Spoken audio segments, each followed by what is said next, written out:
Oh, good morning. A pleasant good morning to you. A pleasant good Wednesday morning to one and all. Welcome to today's episode of Speaking Out, Exposing Corruption and Incompetence. Today, Wednesday, the 15th day of January 2024. This year is moving. This month is moving. Already we are just at the halfway mark. So welcome one and all. Hope you had a pleasant night or 2 nights because we were here last on Monday. So hope you had a pleasant Monday night, yesterday, Tuesday, and here we are again for another interesting, what promises to be a very interesting, informative episode of Speaking Out. I got to compliment you students. You are almost at a record in terms of all those who are in the schoolyard this morning. The program was scheduled just about 7, and immediately the students came into the yard. And when we went live, what we have right now, almost 400, but I ain't get a thumbs up though. But almost 400, and we are now getting into it. So welcome. Another great day that the Lord has made. Let's rejoice and be glad in it. Let's give praise and thanks for being in the land of the living. It's a privilege to be in the land of the living. It's a privilege to be able to come here and to give you credible, valuable information. My colleague, Mr. Conway, is already in the studio. He is just as anxious as I am and as you are to hear what is going on. So, again, welcome. Share the live. Let people know that we are on today, Wednesday, the 15th day of January 2025. Just share and keep sharing. Call a friend, tell a friend that we have a lot to tell you. You know, every day we come, we say we get a lot. And I'm sure you will agree with me that we do not disappoint. We do not disappoint. So we have lots to tell you again today, and you are not going to be disappointed. So grab a comfortable seat, get your notebook and pen. Somebody did say that they have the notebook and pen, and they are waiting. They are waiting. As again, I say, a great day that the Lord has made. Let's rejoice. Let's be glad. Let's give praise and thanks for being in the land of the living. We are in the land of the living. Many persons would not have been this fortunate. So yeah, continue to share. And I will have to really also to get through the roll call as quickly as possible and to make some brief announcements, and then we're going to go into it. We have a lot to talk about today. So, you know, the program, as I've said, we schedule at just about 7. I told you all, I tried to schedule the program at 7 o'clock in the morning. So those students who want to rush into the schoolyard, you got to be on your mark, set. And it looked like some people on the mark said, go. So as soon as the program is scheduled, they were here. You know, but I'll tell you again, you have got to follow the channel. You have got to follow the page on Facebook.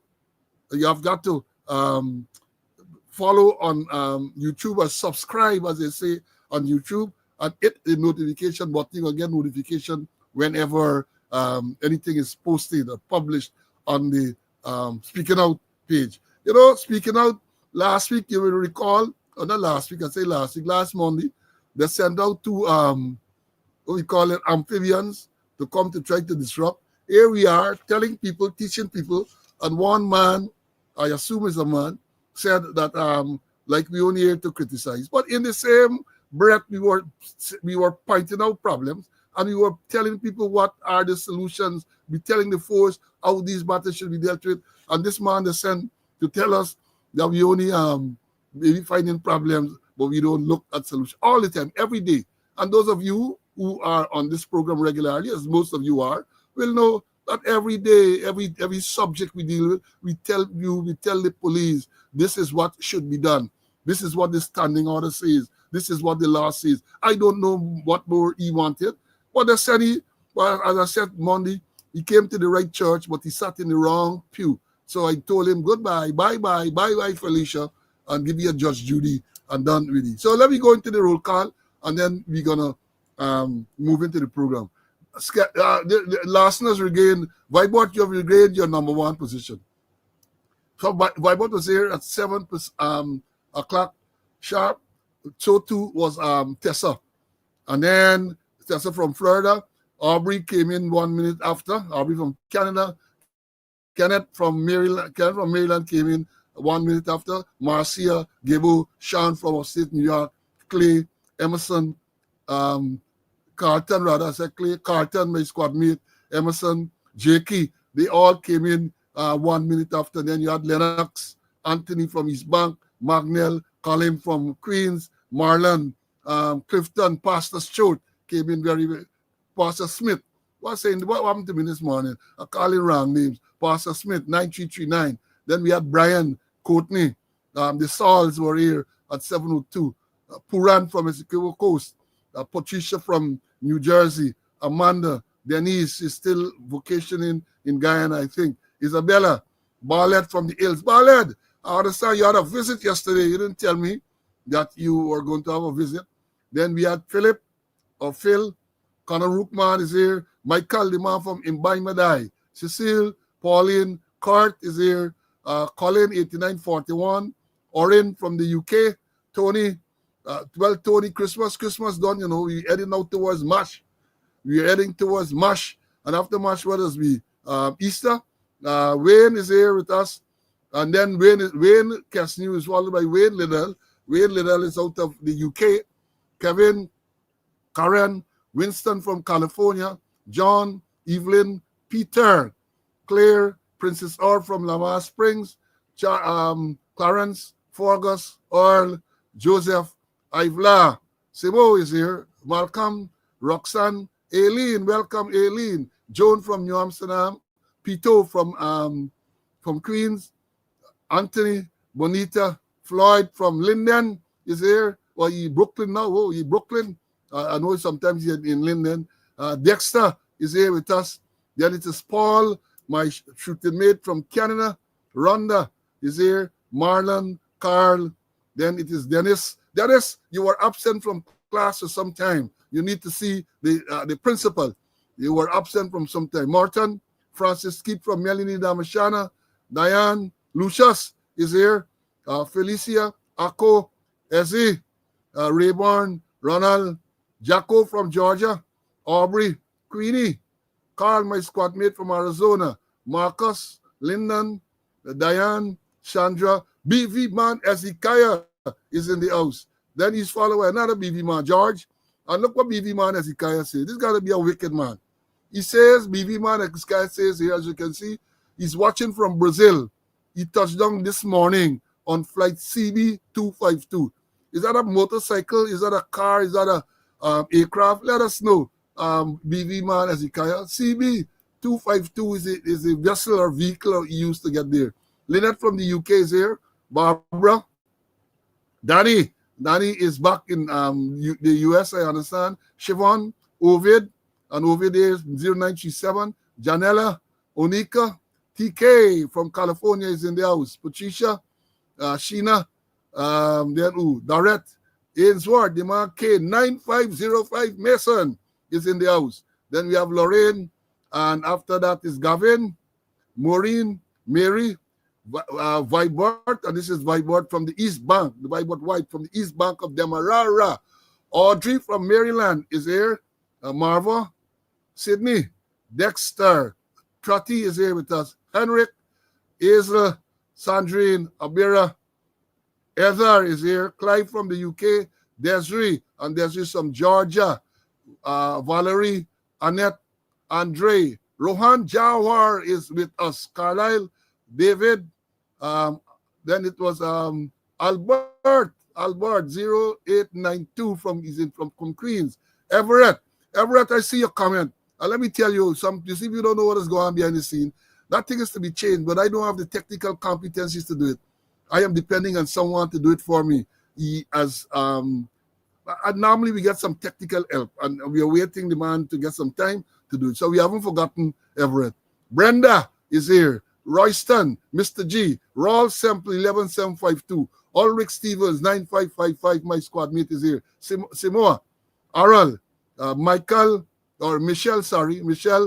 Grantley, Dion, Inferno Boss, Winslow, the secretary Denise is here with us.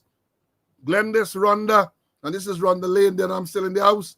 Sean, Who Me is here. Nigel, Smitty, Vibart 7464 is in the house. Then we have John, George, 8727 Mars is here. Norbert, Pamela, who recently, I think it was yesterday, was her birth anniversary. Linden, Nigel Cheryl from Bloomfield, New Jersey. Then we have George. Then we have Tony, Orette, Courtney, Allison, Glenda, Steve, Michael Brower from the U.S. Virgin Islands. Brower is a commercial squaddy. You should send a congratulatory note to him, Michael. Then we have Cedric 8219 is here. Charlene 15425. Yeah. I think I got it right. Barbara, Farina, Ross, Charles had a birthday recently too. Congratulations, 3691. I told you I remember the number. Then we had Nicola, Janet. This is Sabina, Doreen, my squad mate 349 from Canada. Vernon, Trevor, Michael, Maury is here with us. Clifton from all the way from Paris. Grace is here. Then we have Moses, Paulette, Lesnar, R. Crawford, Michael. Then after Michael, well, Michael is saying here that he wants to make a contribution, but he ain't gonna do civil police. This man is in the Middle East, you know. This man is somewhere Aleppo or something in Syria. This is where this man is watching from. We have Don is here with us. Benjamin Bristol, 8948. Old TSU man. Colin, 6984. Then we have Sherwin, Dwayne, Esla, Flavio, Machu, David, Clay, Chilo is here with us. Then it is another, then it was Kian. Thereafter Kian is Muriel, Clay, Vorlin, Northwest, 9. Delan, Brennan is here. And Brennan tell me I didn't call your name the last time because I don't know why. And those were the people in the schoolyard. And when the school gate door was open, we have Edward Charles. He's always there early. We have Denise came back. Trifosa is here with us. Gordon. Then it was Ingrid and all these people. Carlton. All these people are here with us in the schoolyard and in the school. So welcome once again. So there's a roll call. And you see, I said this again.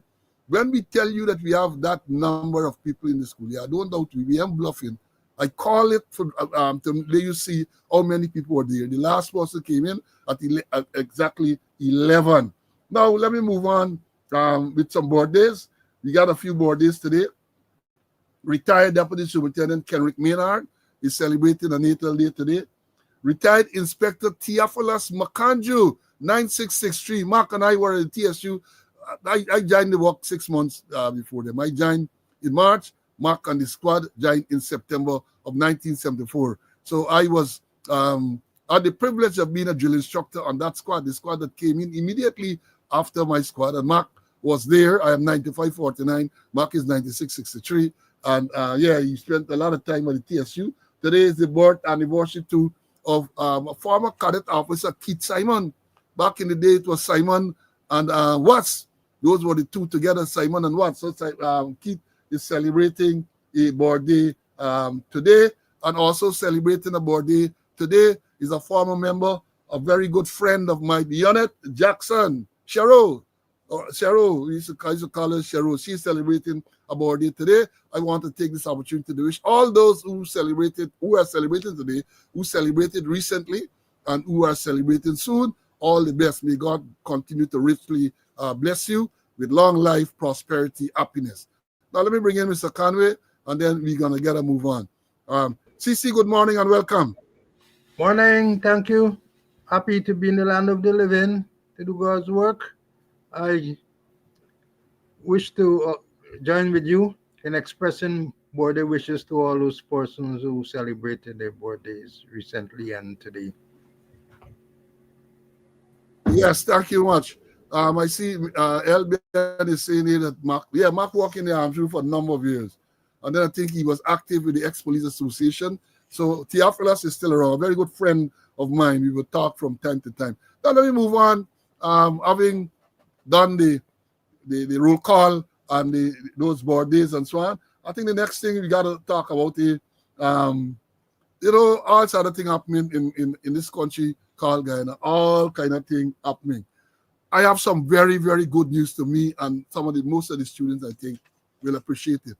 I got word this morning that the charges against Sergeant Dion Bascom, those for cybercrime against, some police officers, Chabinat Singh, and the man in charge of major crime, Caesar, they may complain that he made statements on social media and they were traumatized and they were offended. They were lodged complaint. Well, this morning in the Georgetown Magistrate Court, those charges were dismissed by the magistrate.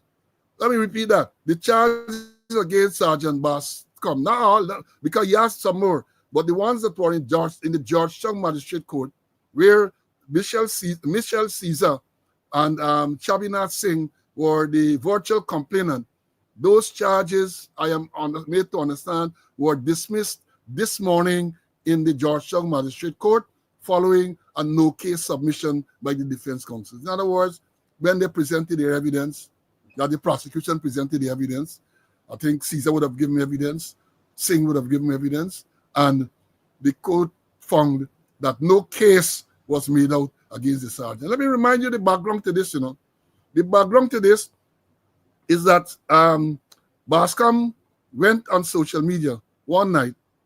They did the mass other things. So he went on social media one night and he made some allegations. Among the things he said that Caesar took $30 million from Azruddin Mohammed to cover up the paper shares more. And he said all sort of things, and he used a lot of expletives and things. I think he came back. He was really, really pissed off, as we would say, because I think later on he did admit that he regretted the language that he used. So they went and they made a complaint. Imagine that. Two police superintendents made a complaint that this statement on social media by the police sergeant caused them emotional distress and all this type of thing. And don't forget the chief of staff, Omar Khan too, member of parliament, Annette Ferguson made some statement in parliament, and he said that the statement called him emotional distress. The chief of staff, the current chief of staff of the Ghanaian Defense Force, he went to the police, or so it is said, and he made a complaint. They charged Annette Ferguson cybercrime, dismissed. Two police superintendent, complaint, dismissed. This man who was supposed to be a whistleblower, telling the tale, revealing what was going on, and they persecuted and are still persecuting him. So good news, those two charges, or the charges in Georgetown, I'm not sure how many, but those two were the two virtual complainants, though that whatever number of charges, they were dismissed this morning. And I think there are others to come up on the East Coast involving, I think, Caesar again and somebody else. We hope and we pray that based on the evidence, that a similar result will be forthcoming. So I think I'll share that with you. Let me bring Mr. Conway, because I'm sure he's overjoyed too as to the result at the moment. CC, I'm sure when I told you this morning, you did express your joy over the outcome. Your comments. So true, Paul. Because I know they were bogus charge as they did with us. But the thing is, that those were charges recommended by the DPP. The DPP advised that he be charged. And it goes back, I always have to refer to the Henry Green matter, where the acting Chief Justice Ian Chang said, look, talking about the DPP, say, look, you are the supreme authority in dealing with these matters. And if it comes to you and there's need to clarify anything, send back it and clarify. But if there's no evidence, don't send it for the magistrate or don't send it for a judge or jury to decide. Stop it there. Done the dance there. There's no evidence. And why you sending it to the magistrate and or a judge and jury to decide? Finish the dance there. You are the supreme authority there. And what were they finishing at? No case submission. That's when the prosecution bring all the witnesses and say, I have no other witness to call. And the defense will say, well, I wish to make no case submission because A, B, or C, or just A. The prosecutor will reply, and then the magistrate will rule. If the magistrate agrees with the defense, the case finished there. If not, you call for a defense. So I am happy and I'm excited that the case has gone down the drain, because for me there wasn't anything there. But then again, the DPP must say, hey, I ain't taking no thingy. Let go to the magistrate for the magistrate to decide. No, wrong, all wrong. You're right, but that is what has been happening. Many of these cases, as we have seen, cases have reached all the way to the High Court. We talk about capital offense, murder. And the judges, or at least I know one judge, had to remark that they don't know how this matter was ever prosecuted. And in one particular case, I remember very well, the state counsel who was prosecuting on behalf of the DPP's chamber admitted that there was no evidence against the person. Admitted. And we make the point, too, to say that a lot of the delay in the system, I mean, they still have a shortage of judges, I understand. But many matters at the magistrate level and the judge level, these matters should never see any court. Because from the inception, if you go through the file, you would see that there's no evidence. Why send it? You're clogging up the system, or maybe as a result of political directive. Because remember, the Bernard DeSantis, the former Attorney General, forced Attorney General under the PPP, the Return PPP government in 1992. He made a statement in the book. I urge you to read that book, Hijacking of the New Build Society. And he said that the DPP, and I'm paraphrasing here, that the DPP, whose husband is a Muslim cleric, and he said that is what is believed, and he called it the criminal bar. In other words, the lawyers who are practicing criminal law. He said it is believed by them that the DPP, whose husband is a Muslim cleric, is unable to separate our religion from our professional duties. It's there in the book.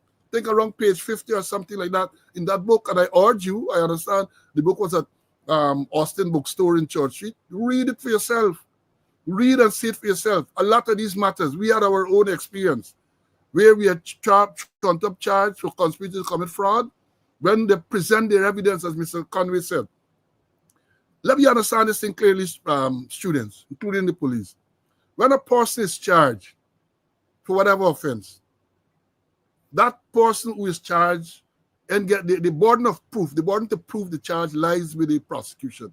There are some cases where the burden might shift, but as a general principle and policy, the prosecution have to prove the charge. So you can sit down there as a defendant and say nothing, absolutely nothing, and that can be held against you.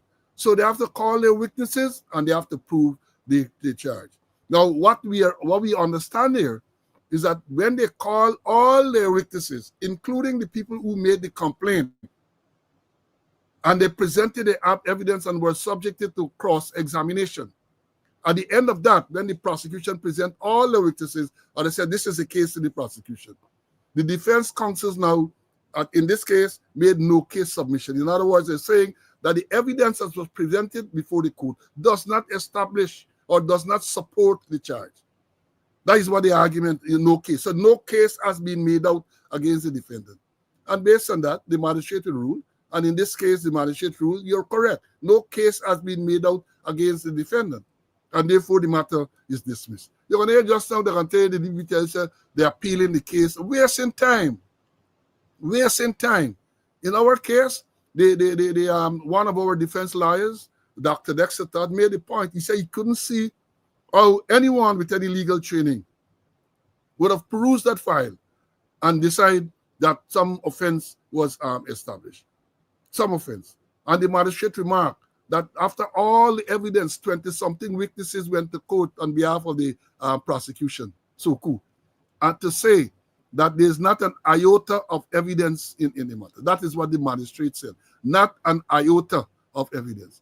But then we go in again. Congratulations to Bascom and his defense team. I think he was represented by Mr. Nigel Hughes and the lawyers associated with that law firm. So kudos and congratulations to them. And I said, I think he has some other matters, cybercrime again, in the East Demerara Magisterial District. Let's see how that will go. But let me say this, the crystal ball. Let me tell you what the crystal ball says. The crystal ball is saying, notwithstanding the fact that the charges were dismissed today, and notwithstanding what happens if, let's assume that the other charges are going to be dismissed, they're going to still prosecute Bascom. They're going to still prosecute him. They might even still try to dismiss him unlawfully and unconstitutionally, because that is what they do. That is what this extended man is known to have done to others, And so therefore, let's see where this will go. That Mike Ball is saying that they are going to try to persecute him. Already they make all sort of thing. Remember, after filing the allegation, they bring in some man, they say, from the RSS. And some people say a vowel was left out. And this man is set to peruse the file and pronounced on this matter that I'm talking about the paper charge murder. And this is a man who came based on the allegation. This is what Ben said. Based on the allegation made by Bascom, he pronounced on the matter without even interviewing Bascom.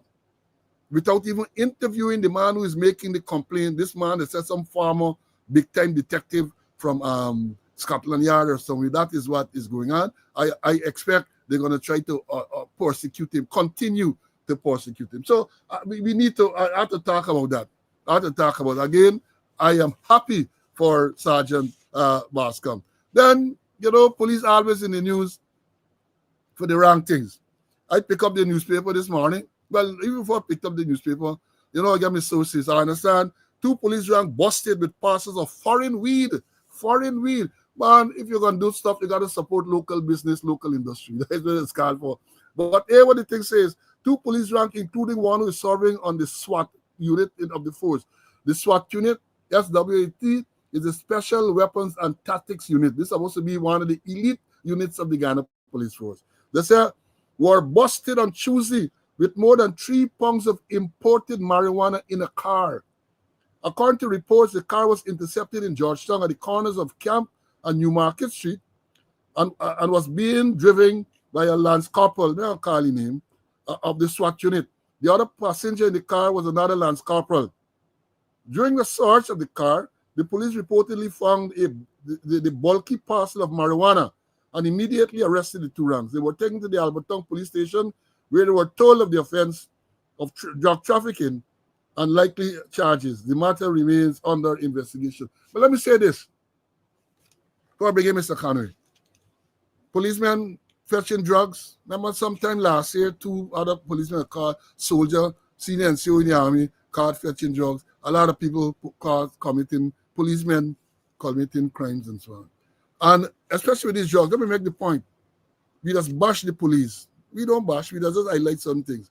But the people who arrested them were police, yeah? They weren't civilians.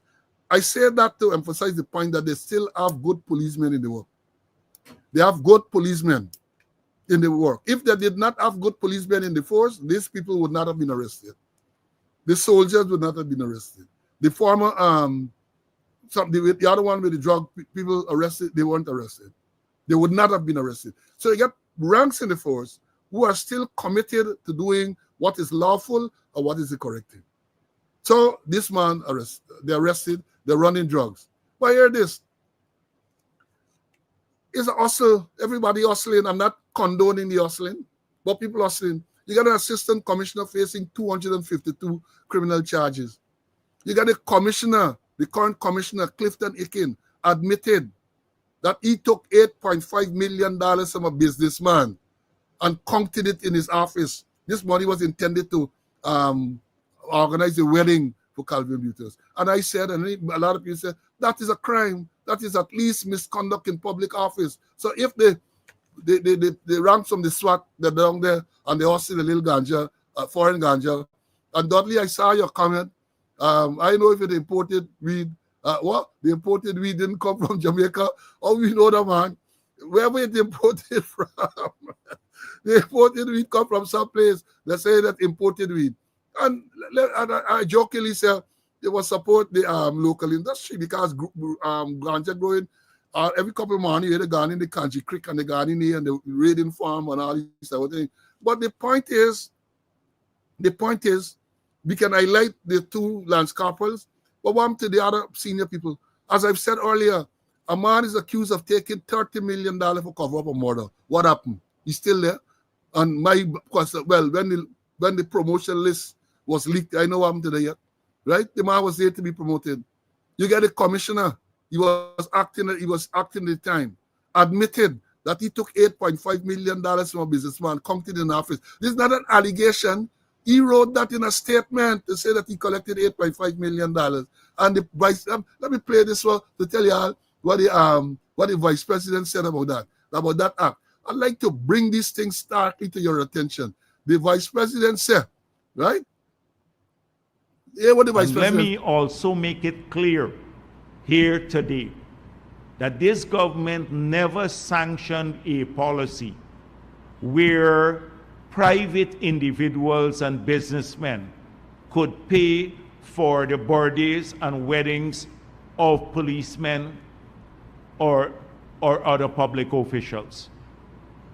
In fact, we think it's reprehensible. It's reprehensible. It's reprehensible.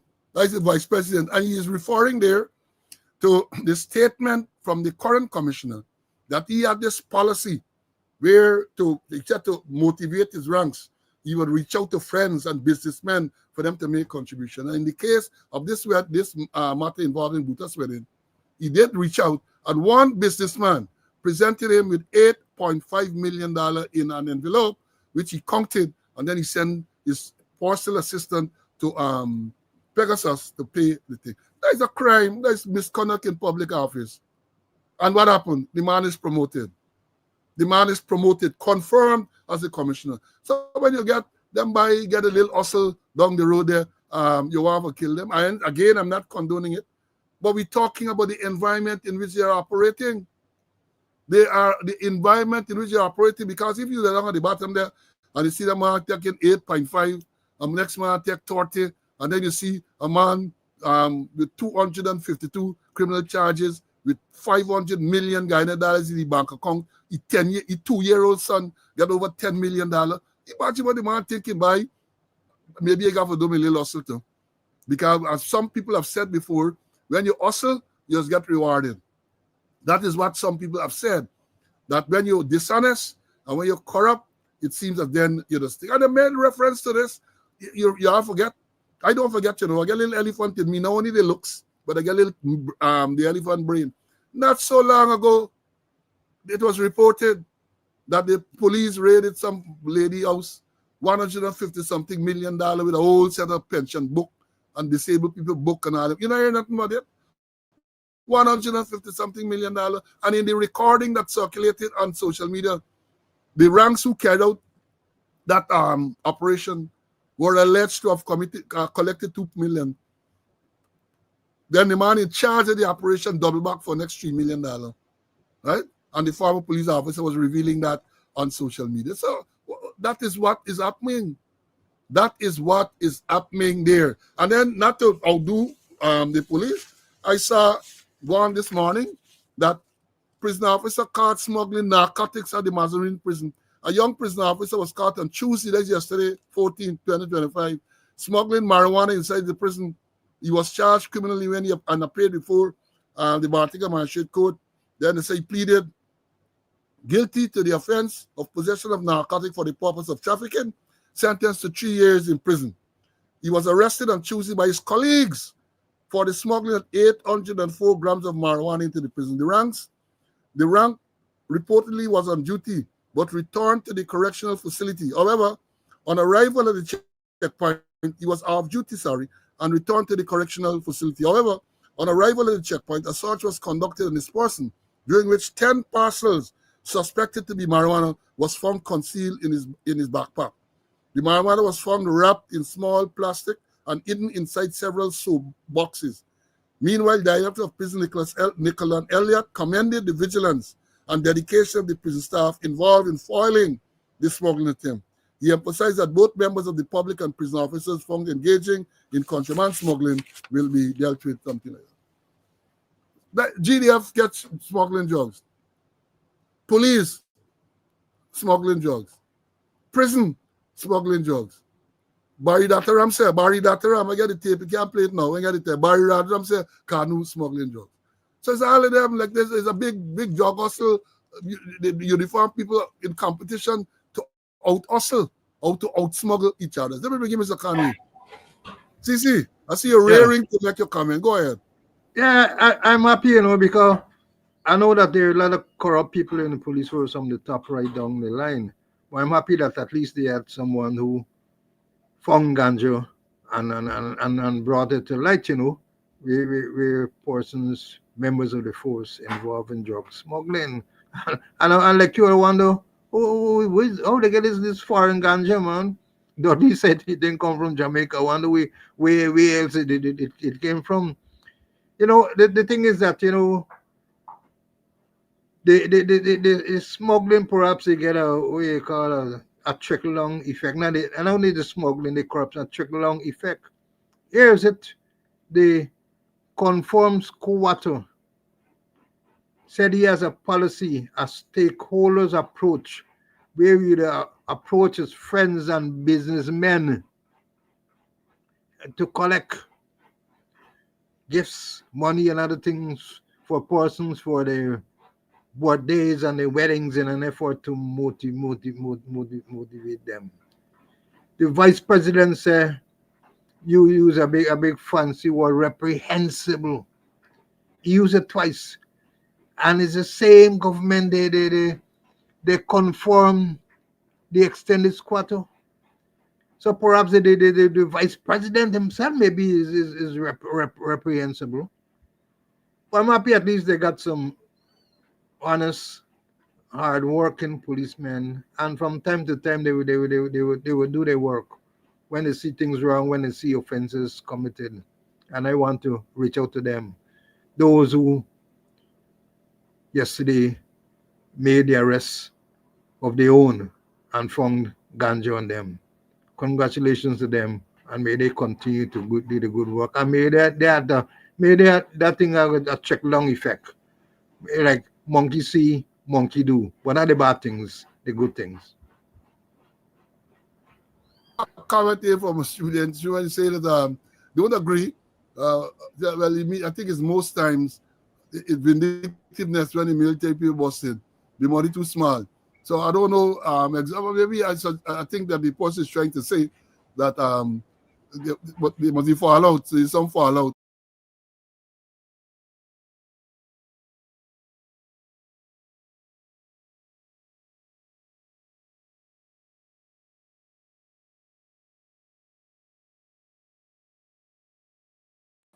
Sorry about that. We had a little glitch there just now. The finger touched something and you went off. So yeah, I'm saying that there might be some truth in that where people thieves fall out.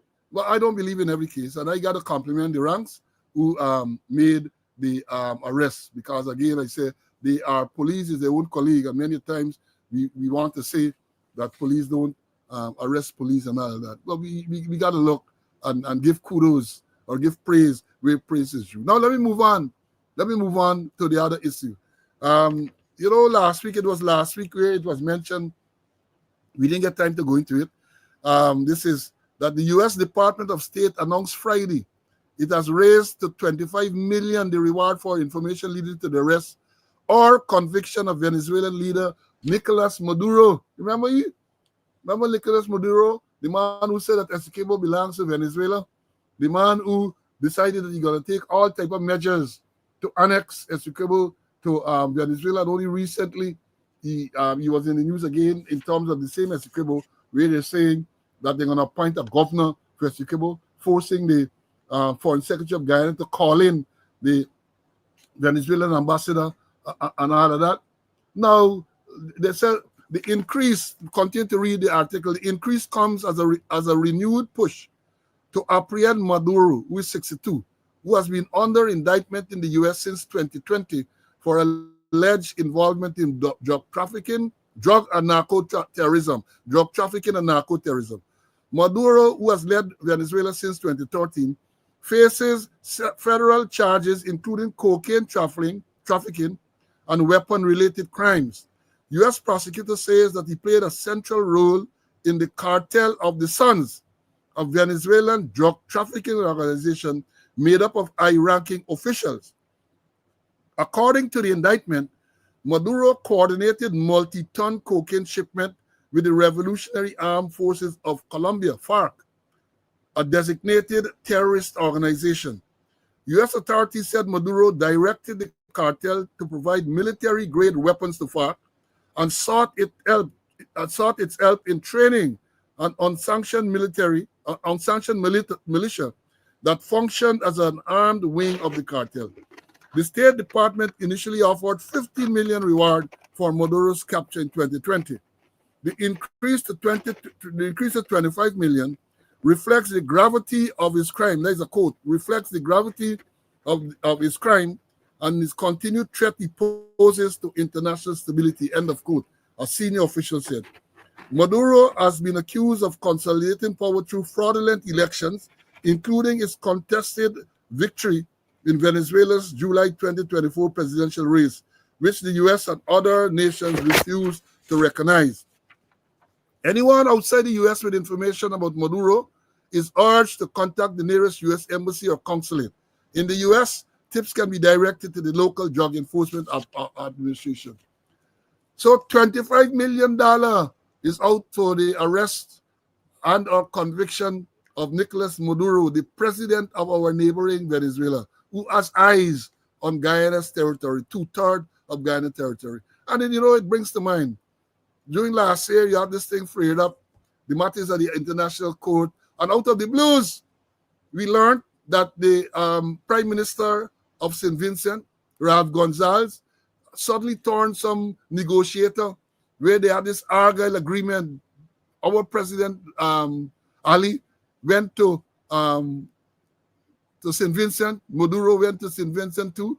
And what did we get from that? A lot of people who have knowledge of this thing said that our president's visit there, in light of the fact that the matter was engaging the intention of the court, was ill-advised. And they come out with us other thing, ill-advised. They get the people who deal with propaganda come out and try to justify the visit. What have we gained? What have we as a country gained from that? The man has not pulled back any one of his demands. None. We ain't got nothing from going there. All he got a bolster to his electoral ambitions and so on. That's what happened. At the time when this thing going, since 2020, this the US wanted 50 million, now it's up to 25. And we went there, our president went there to represent us. We said on this program before that, look, if the matter is before the ICJ, the International Criminal Court, all the thing was going in Guyana's favor, let the court decide. Let the court, by make Ralph Gonzalez, who has a vested interest because he's getting cheap oil from Venezuela, Mia Motley from Barbados, she too, they're getting favors from Venezuela. They get Ali for God. And we as a nation have got nothing. The man didn't pull back nothing.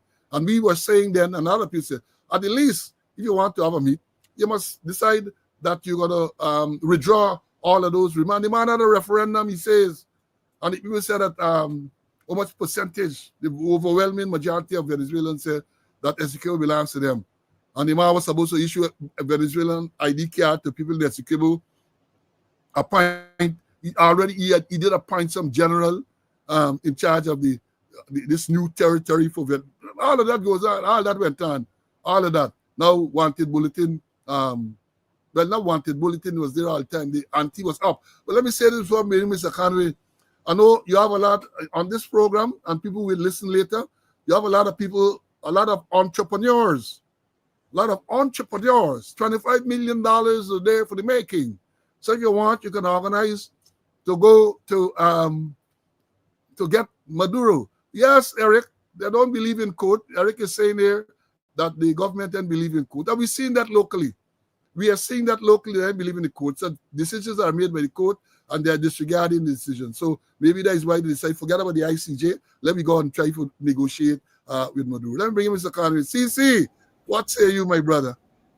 Yeah, I can remember, Maduro is, I think, he had an 18-point plan to deal with Essequibo, annex Essequibo, appointed general in charge, get some naming some governor for Essequibo, and all those things.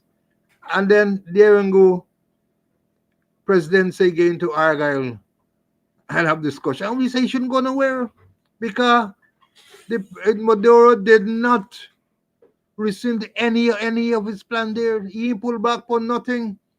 Even when the president went there was on the airstrip, Maduro plane with the map of Guyana, the map of Venezuela that includes the Essequibo, all those things there, and the president still going in and negotiate. Negotiate what?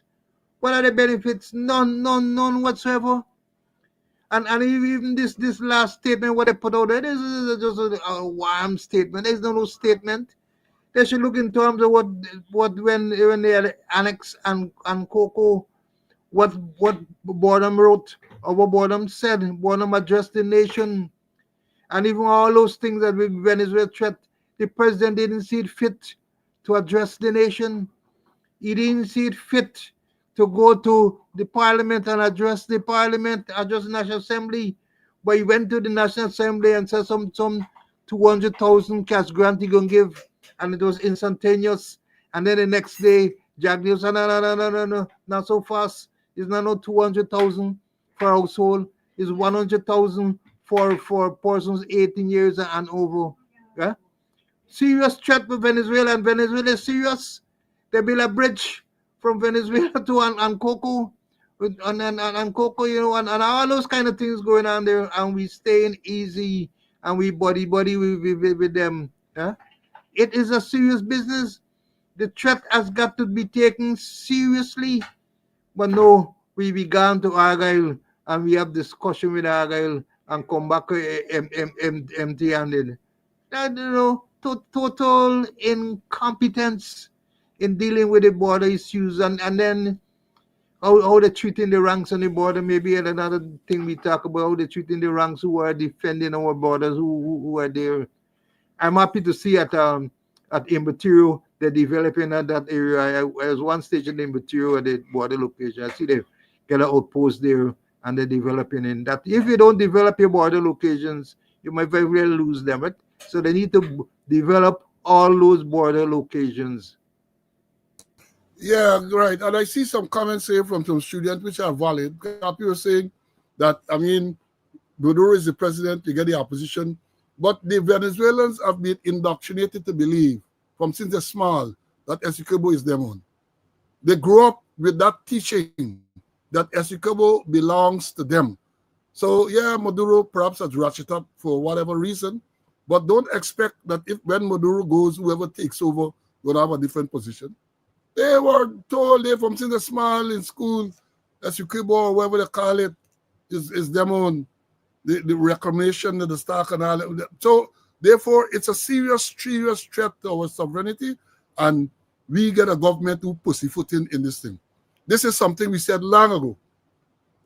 Should cut across political and all other boundaries. Should cut across. And if you recall, I think it was last year we had to come up and kick up a stink on this program. We even protested in front of the Venezuelan embassy in Guyana. This nonsense where the police decide, the same squatter, they decided to put in Spanish on the side of police vehicles. You remember that? Y'all forget that? Y'all remember that? Policia, or as my Spanish-speaking friend would say, policia.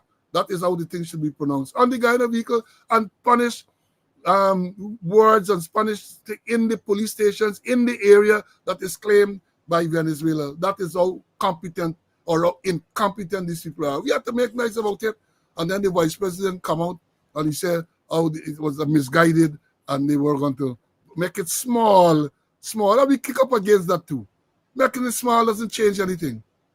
Right? Making it small, it should not be there, period. And I'm happy to say when you go around now, I think those signs have all been removed from the police vehicles and perhaps the police stations. So kudos to us. And another kudos to us on other social media. Last week there was this story with a man from the police officer who was in charge of Region 1. Right? They elevated him to second in command of operations. Travis Chase had an article, and then the police corporate communication confirmed that Saw was indeed elevated to 2 ICAPs. When the defecation hit the oscillation, let me interpret that. That's what one of my lectures at FBI used to tell me. I used to lecture in media and communication. So when the defecation hits the oscillation, or when they, to put it in Guyanese language, when the shit hit the fan. When the shit hit the fan, they come with a mendacious, usually mendacious statement, say you were just holding on and all of that. Well, I can tell you now that even though he holding on, they have reversed the decision to have him elevated to 2 ICAPs. They have reversed the decision. So let me pat myself on the back that because of the highlighting these matters, they have been forced. They think about it every now and again. Let us find a little shame. Every now and again, imagine this man was on the Essequibo, in charge of Essequibo, senior superintendent M. Nad Shah. That is massive drug rate, 4-point-something tons of cocaine. He was not, the commissioner, nobody involved. An operation mounted by the DEA of the US, the Custom Anti-Narcotic Unit of Guyana, and the Special Forces of the GDF. They mounted this thing, then involved a single police. Even when the thing was unearthed, Robeson Ben, the Minister of Affairs, went in. He took in the media. He did not even take in a police officer. Not the commissioner, the man, none of them was involved. None. None was involved in the operation. Later, shortly after, they said that the commander was fingered in this drug operation. He was fingered in the drug operation. They moved him to the transport workshop. And in a matter of a few short months, the man is elevated to 2 IC operations. What are they thinking? What are they thinking? So when we make the noise on this program, you know, we learned that over the past couple of days, they get letters gone back and rescind the other thing. They're doing like Appy, you know, Appy when he was old enough for commissioner, he make a decision and he rescind and he rescind. He was a rescinder. So that's what they rescind the decision. But we're going to continue to highlight these things. We are going to because these things are wrong. This man should be made to answer. This man should be made to answer. All them involving all this is made to answer. Not only the constables who smuggling little drug around the place. All of them must be made to answer for the stewardship. And the man getting elevated. We make nice, they reverse the thing. So, Mr. Conway, congratulations to you. Congratulations to speaking out for highlighting this travesty, right? This reprehensible act, according to the Vice President. Let me congratulate ourselves for highlighting this reprehensible act. Yeah, we did highlight it.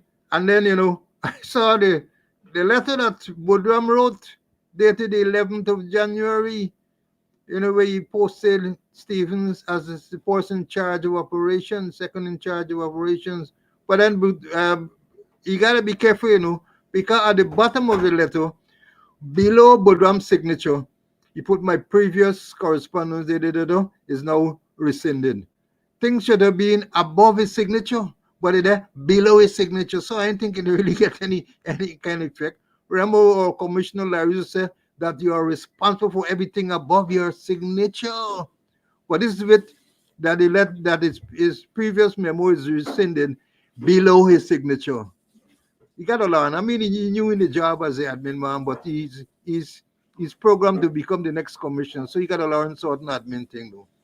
Well, Brutus said he's there. Brutus said that he was told that they put him there to get experience and all that. That's what Brutus said. That is what Brutus said. Now let me move on. Come ready, share this life. Share this life, man. Share. We know warming up. They're paying, somebody asks you, they're paying attention. Of course they're paying attention. Right now they're listening. When they can't listen, they have people who have been detailed to make sure they monitor to hear what is going on. Part of the reason for monitoring, they want to hear we said something wrong, we said they're going to sue me. And I know for a fact that many of the things that we have said, they are found to be correct, they are found to be informative, and they have implemented, even though they're not going to admit that it's slow and Conway, I like these things. They're going to do it, right? So let me tell you this one, you know. On Monday, I told you all that the case, remember the Quindan Bacchus case? The Quindan Bacchus who was shot and killed by Ransom Police Special Branch back in June of 2022. And you have the Nabriga charge for the murder and 2 other policemen, Simon and McLennan, charged with perverting the course of justice or some crap like that. All right. My information is that this matter was to commence on Monday last. My further information is that the matter is now set to commence sometime next week. The matter is set to commence in front of the judge. I'll get the name of the judge, all of that next week. But here is the story. Again, you know, y'all got to come on this program to be educated. Now, it would appear as though in preparation for the matter to commence last Monday, witnesses were called to be briefed, so to speak. And that set the cat among the pigeon. People started to panic. No. Let me tell you all, that is a common practice. I get some notes thinking. Common practice. Common practice where witnesses are briefed. We used to talk about if you are going to the magistrate court. Let me use Georgetown as an example. There is a court superintendent's office, at least there used to be. Message will be sent for you to report to the court superintendent office sometime the day before you are to give evidence. You will sit there, the prosecutor will walk you through your statement, and you're going to go through and you're going to clarify some things. You're going to clarify. So there's nothing wrong with that. But let me tell you further. Let me explain the process to you further, right? Now, in this case, and the people are panicking, as I told them there's no need to panic because all the witnesses would have given statements. All would have given written statement to see what they saw. Who run behind who shoot. They would have said all of that. In addition to that, you would have had the people in the ballistic section. All of them would have given statements, and those statements are there. This matter has reached the High Court, which means that these statements, most of them, if not all, would have gone through the process in the magistrate court at a preliminary inquiry, where the witnesses would have gone, they would have given the evidence subjected to cross-examination, and then signed the deposition, right? Now, in many cases, well, not many, I misspoke. In some cases, some prosecutors will not call all the witnesses of the PI. They just call a couple of the witnesses to establish the prima facie case. And then they will inform the court of others who they will call the High Court once the person is committed to stand trial, right? So we understand this. So once you give your statement there, you go in the witness box. You either swear or you affirm. Now, let me explain that quickly. When you swear, because you're using some holy book, either the Bible, the Gita, the Quran, we say, I, John Jones, do swear to tell the truth, the whole truth, and nothing but the truth, you swear. Now, some people don't believe, some people are not believe in the deity. That's what the thing says. In other words, you not believe in God. So they say you're swearing. In which case you affirm. Instead of using the word swear, I would say, I solemnly affirm that the evidence I shall give shall be the truth, the whole truth, and the whole truth. And the reference to the deity at the end, you don't say, so help me God. You just left it at that. And the effect of that is the same as if you had pick up the Bible and so on. So you give evidence, you either swear or you affirm. So you affirm, you give the evidence. The magistrate records the evidence. When you're done, cross-examination, re-examination, all those records are there. That now becomes a deposition where you sign it. Now, at the end of all of that, and even before that, let me remind you that even before that, I missed out a step, that once the statements are made and all of that, you have what you call the you have what they call the statements have to be given to the defense. Disclosure. You have what you call full disclosure. So all the evidence that has to be used in the trial would have been revealed at the preliminary inquiry. Copies of statements would have been given. If you have other type of evidence, people would have been told, well, you get some recording. They don't give them the recording necessarily. In some cases, yeah, you give them a copy of the recording, but other things, they give them photograph and all of that. But all of this would have been presented to the defense team or whoever is the defense.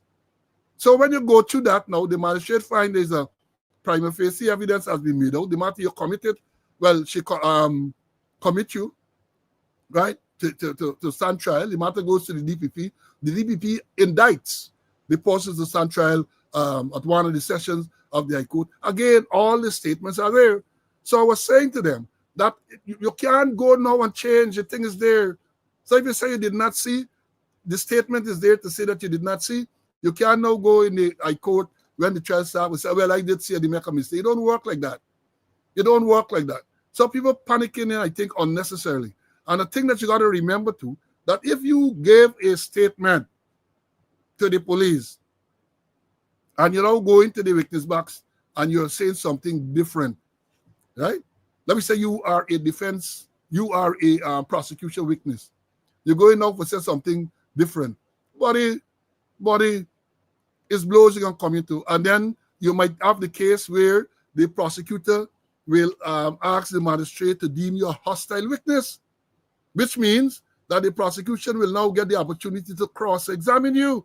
So normally you can't cross-examine your own witness.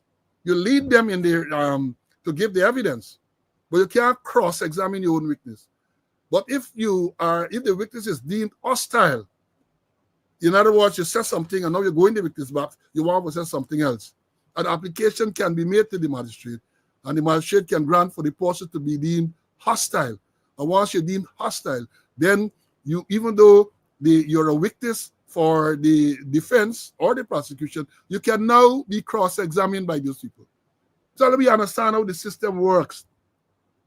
So again, I say, for those people who have been panicking because the witnesses might have been called to go through their statements and all that prior to the trial, that is normal practice. That is normal practice. You have to go back in the day. I know it's up now. Even the magistrate court, you have to report to the orderly room, or you sit there with the prosecutor the day before, and you're gonna walk it through all them whole time. Yesterday or Monday, Edgar Prasad was here, a brilliant prosecutor back in the day. He will tell you. The other prosecutors will tell you. That is a normal thing. But now I understand now, witnesses just turning up, so you put them in the box and then they go and they mess up your whole case because the orderly room has not been taking place, and therefore the prosecutor doesn't get the opportunity to walk the witness through the statement and so on. And that is why we say too that when a statement is written, again, this is to the police, when a statement is written, statement can get hearsay. Statement can get hearsay. Statement is a word picture of all that transpired. So you say everything. So when you go into the orderly room now, then the prosecutor will tell you, well, you can't say this because this is hearsay, unless certain things are established. This is not, I ain't got time to go into all of this now. Mr. Conway, old prosecutor, will tell you, right? So they write everything. You write everything you see, you write everything you saw, you write everything you heard, right? But some of the things you might have heard, if it's some statements not made in the presence and hearing of the defendant, then it can be deemed to be hearsay. So even though you write that in the statement, the skilled prosecutor will know how to go around that, right? To go around, how to go around, and so on. Yeah, Charles, I ain't going to all the details. There's examination in chief, cross-examination, and then you get an opportunity to re-examine. Yeah, that is standard procedure, and so on, right? So let me understand this thing. These people who are panicking, again, I say, because witnesses were called to be briefed, quote unquote, brief. The witnesses or the prosecutor has a right and a responsibility to make sure that you walk through the statements clearly and you understand what is going to be presented. Prosecutors too will know should know what are the elements of the offense. And if there are several elements, who are the witnesses that are going to reveal or going to prove the particular element? So when we talk, as we did earlier, about a no-case submission, it's because the elements of the charge were not established. So all of these things are things that we try to teach you on this program. Policemen, civilians too, so that you can know it right. Let me bring in Mr. Conway. CC, your views. Yeah, and as you mentioned, as an old prosecutor, let me hear you. I like how you said an old prosecutor. I was not OLD, not OLE, not OLD. Okay. I never call you OLD. I said old prosecutor. I was a damn good prosecutor, and as you mentioned, I used to brief my witnesses, and if I don't brief them personally, so I used to get the other lead to brief them, because if you're going to present your case, you got to know your case inside out. And as a prosecutor, sometimes I used to prosecute without it. I don't have the file in front of me, but I know the matter so good, and I know what are the elements of the charge and who's going to prove what, so you think. And I remember a case I did at Kurpung, the investigator took a 10-page statement from the star witness. It was a murder matter. And when I went through it, I saw there were several gaps in it. So I got a witness, and certain elements of the charge wasn't there. I got a witness and I brief him properly. And when I get him on the examination in chief, remember it's a 10-page, the magistrate Ganga Prasad wrote, I think it was 23 pages. The defense counsel was do not sing. And at the end of the session, June the night, we went out in a shop and had some drinks. And he said, Conway, well, oh, you allow the man for talk so much? He said, I see you as a sergeant. And I said, why they didn't send some officer or inspector to prosecute? If I know what to talk to you before, I said, that would make no difference, and we laugh over the matter. That the thing is that you as the prosecutor has got to brief your witnesses, and you got to know the elements of the charge. And sometimes the statements, there's a lot of blanks there that you got, not that you're putting in the missing link, that you got to ask questions and find out, what really the witness saw, or heard, as the case may be, or what the witness did. And many times the statements are there. So you got to get the details there. And I remember the same other case, they might have committed the guy for trial at the High Court. And kudos to Edgar Prasad and Vibert Smith, because I present what I call a resume of the proceedings to go to the DPP. And I use a template that I had from Edgar Prasad, and I lose what I had from Vibert Smith, 7464 at Myconi, to do my resume. And when I sent it to the DPP complimented me. He said, it's an excellent resume. So I don't see like these, but it's what I get from Edgar Prasad and Vibert Smith, So the thing is that, yes, you got to brief your witnesses. It's not you got to brief them so that you will be able to have a good case. And apart from that, you have to know your case.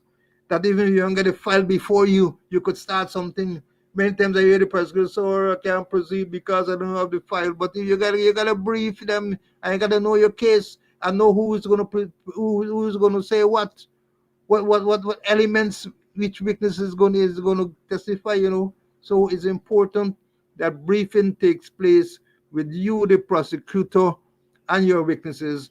Or if you can't do it personally, brief your orderly, so your orderly will also be able to brief the witnesses. Well said, my brother. Well said. Well said. Now, I'll brief you to go into some of the good, we had fantastic prosecutors back in the day. You talk about Messiah. When he left the force, he went to Kanu as the leading prosecutor. You have so many other good, excellent police prosecutors. They weren't liars. They were properly grounded in the job. I remember having a conversation with a senior legal person. And you know what that person told me?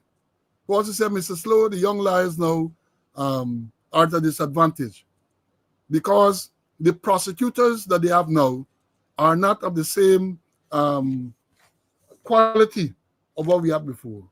And the legal person told me that when I was a young lawyer, now going into defend people and so on, many times I have to rely on the prosecutor. The police prosecutor will advise me how to proceed with procedures and all this type of thing. The police prosecutor, you have people like Doc Miller, them and in the news, that would be like Doc Miller back in the day. Same Edgar Prasad, you had Shepard, you had Semple, and a whole set of people over the years. I know people can lick me down for missing out some names, but we had good police prosecutor. Yesterday we talked about Diplock, Tyndall, right? Those men, many of them went to an attachment to the DPP's chamber. Policemen went to attachment to the DPP's chamber to prosecute matters and so on. And they weren't, I say again, they weren't liars. At the late Edmund Cooper, they were well-trained police prosecutor course.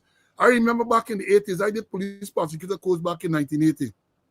And I can tell you that if you had a police prosecutor's course certificate, you were in demand. NIS and all these people wanted you as investigators. Many policemen who retired went and worked because the people understood that these people know the onions and so on.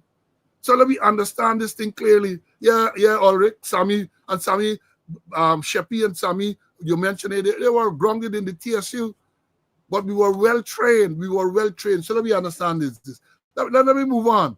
We done our already and thing, and I get some things to talk about. Share the life, man. Share the life. And let me put up this thing for you to remember. Let me put hold on, for you to remember that you can make a contribution for the upkeep of this program. The Zelle number and the Cash App number is scrolling below.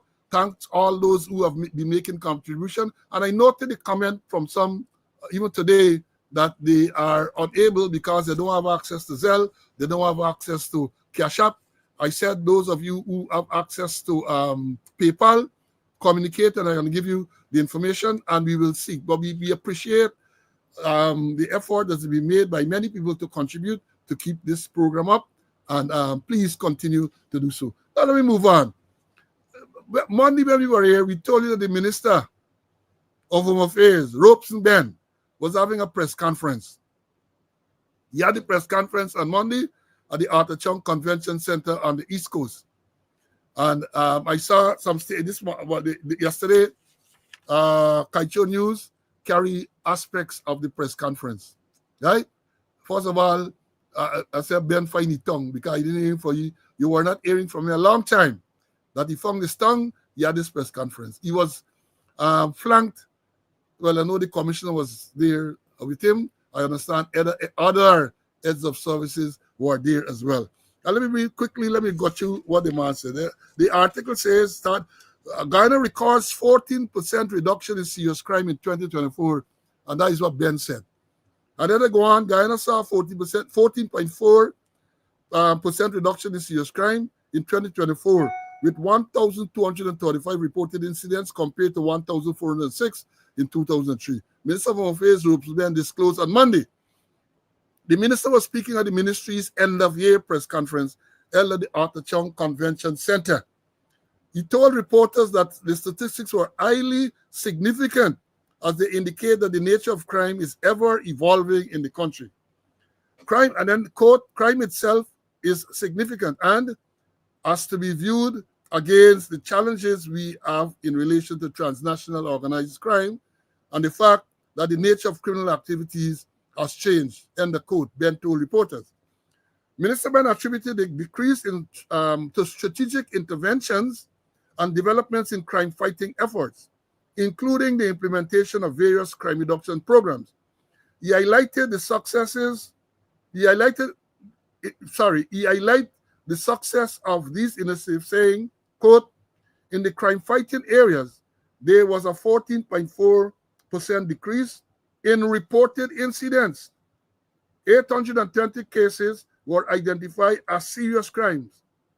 Surprisingly still, and to the credit of the force and criminal investigation department, there was a clear, some mistake making, I think you want to say clear up of 51.3% in relation to crimes which were committed and clearly identified by the prosecution for the Ghana Police Force. That little make no sense. I'm going to analyze it just now. He further explained that the strategic initiatives were linked to the establishment of command centers throughout the country, which have been instrumental in improving the response to criminal activities. Quote, the initiatives that we have been working on in relation to crime fighting are also linked to our establishment of the command centers. We have the first one, which was established behind this building, the conference center, and 4 more have already been set up across the coastal areas, Ben said. He added that the Safe City program, which has expanded into regions 3, 5, and 6, would enhance policing capabilities, particularly in high population areas. Although there was a decrease in overall crimes, some serious offenses still showed significant figures. According to the crime statistics, 117 murders were recorded in 2024, marking a 25.9% decrease. Robbery saw a substantial drop with 13 reported cases. Again, there seemed to be some mistake here, of robbery, a 40.9% decrease, and 85 incidents of robbery with other instruments, a 36.6% decrease. However, there was a 13.5% increase in robberies using firearms, totaling 286 incidents. Other significant figures include a 12% reduction in robbery with violence, 13.3% decrease in robbery with aggravation, and 19.1% decrease in larceny from the person. On the other hand, some crimes showed an increase. These include rape, which rose by 20.1%, and burglary, which increased by 16.7%. Break and enter and larceny incident decreased by 31.3%, while 1 kidnapping case was reported in 2024. Ben acknowledged the challenges that face the security sector And quote, when we look at our statistics and we do our reviews, including critiques, more could have been done and would have been done. But we have to pay attention to the environment in which we operate. End of quote, Ben said. Now, you had a lot of things Ben said there. But before I go further, let me bring in Mr. Conway to comment on the statement as contained in the Kaicho news of yesterday attributed to Mr. Ben. CC, I know you got a lot to say. Go ahead. Yeah, I listened to Minister Ben, and he's talking about 14.4% reduction in crime. But he should have made it very clear that there are only 11 crimes that they're analyzing, and out of the 11, I think of 4 or 5 are robberies, the different kind of robberies. So things like arson, things like abduction, things like kidnapping, offenses under this Sexual Offences Act, apart from rape, not there, drug smuggling, not there, cultivation, possession, and trafficking in narcotics, not there, gold smuggling, not there.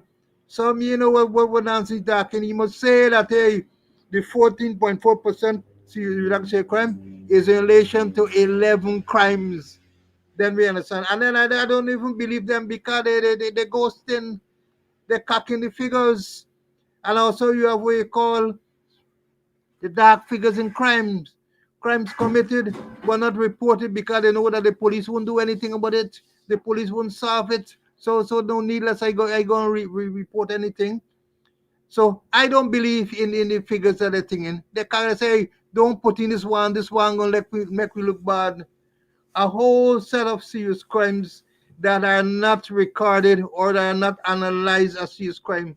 And then he say also that it talk about 100 and something guns are seized, and he said that these guns were not producing Guyana. Like Guyana's make guns, perhaps Guyana's make guns, And the minister just bluff about the place, And when I listen to it is sad. I mean, he trying to find his tongue now, but oh God, the thing was, and he shielded the commissioner. He didn't allow the commissioner to speak when Dennis asked about the commissioner. And then even the minister on performance, he said, well, he's performing well, unless he mean told otherwise, that he's not performing well, he's thing there. The whole thing was a big joke. And then the sheltering under the thing about serious crimes. Even traffic and all too, we talk about, the figures are, they call the hiding the crime. They're hiding the figures. We call it the ghosting, to use the word there, the ghosting. They're giving you false thing. Yeah, but let me just point out, as we said, some of the things that Mr. Ben said. As the late shop said, the thing said that breaking into last incident decreased, and while one kidnapping case was reported in 2024, that is what the minister is reported to have said. One kidnapping case. Let me remind you, student, we had a report June last year where it is alleged that Kanu Ranks kidnapped some Brazilian. Y'all remember that? Google, you can search it. There's one. Kanu Ranks kidnapped a Brazilian. The other one. You got the one with Brick in Main Street. The man in Main Street who kidnapped, and up to now, they can't find him. We have that. We have recently, a few months ago, caught in the papers, I think it was yesterday, the policeman charged now in relation to the Giftland Mall. But they want to call it kidnapping, abduction. I know there's a difference. But if you say one kidnapping, then you should tell us about abduction too. If you're making a separation between kidnapping and abduction, you reported in the media, or not you, Ben, but the media reported that Kanu Ranks kidnapped some Brazilian. That is the left of up in Region 9, let them type some time ago, kidnap. Then you said we had the Main Street, the man where they refer to as Brick, who up to now cannot be found. I think the men charged with abduction. So that is not a serious crime because that is not included in this thing. We had this boy, ex-police. Remember, back in let me read it apart. Back in October last year, it was reported that 6 months after former policeman Dylan Alexander called Portmore was abducted in Buxton. They have issued a wanted bulletin for 2 men, Mark Cromwell and Carval Utton. What happened to that? So if it's not kidnapping, abduction, then you have, as I said, the Giftland Mall.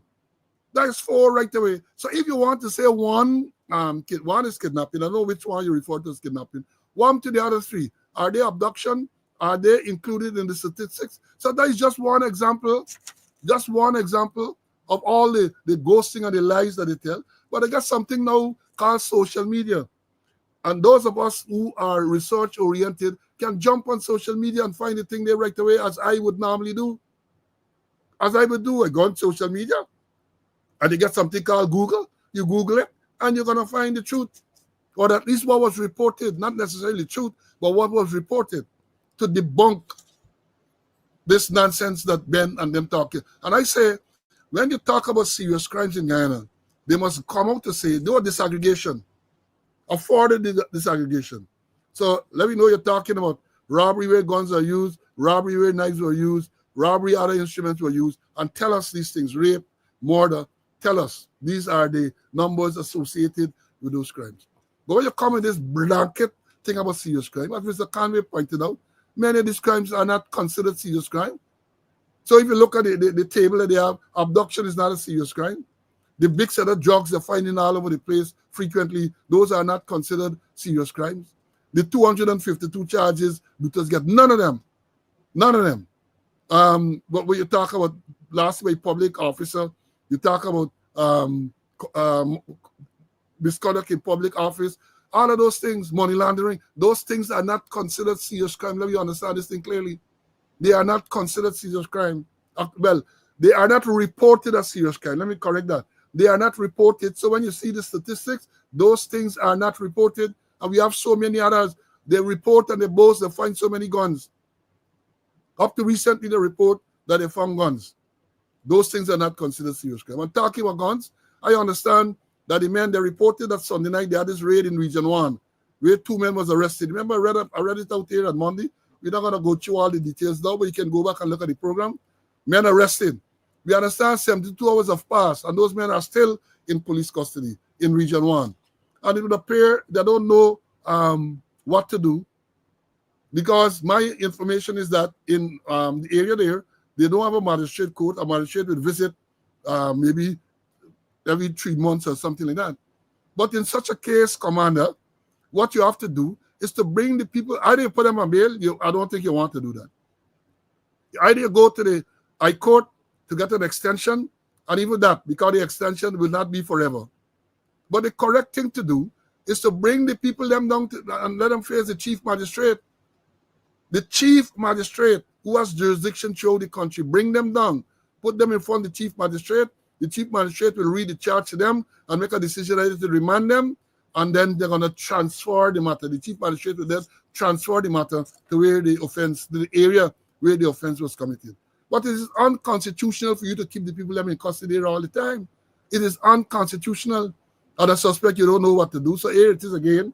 We are telling you, we are teaching you what should be done. So they must tell us. And then the minister talks about, make some vague statements. Crime fighting efforts. What crime fighting efforts are you talking about? Tell us what are the crime fighting efforts. And then he talks about variant crime reduction program. What are those programs? A lot of whitewash and a lot of broad brush statements the minister made. And then as Mr. Conway pointed out, when Dennis Shribal from Demerara Waves asked the commissioner who was sitting alongside the minister about incident relating to the thing, Minister Shealy, according to what the thing said, the minister shielded commissioner by saying that, look, let me read quickly what it says. You get a little time. He says, the thing says here, the commissioner then shields Akin from accounting for his stewardship.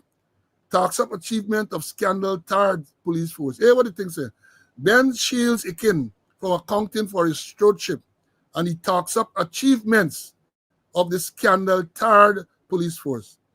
And then I go on to say, Minister of Home Affairs substituted at the press conference on Monday, shielded Commissioner of Police Clifton Akin amid questions about the police multi-million-dollar fraud scandal that happened under his watch.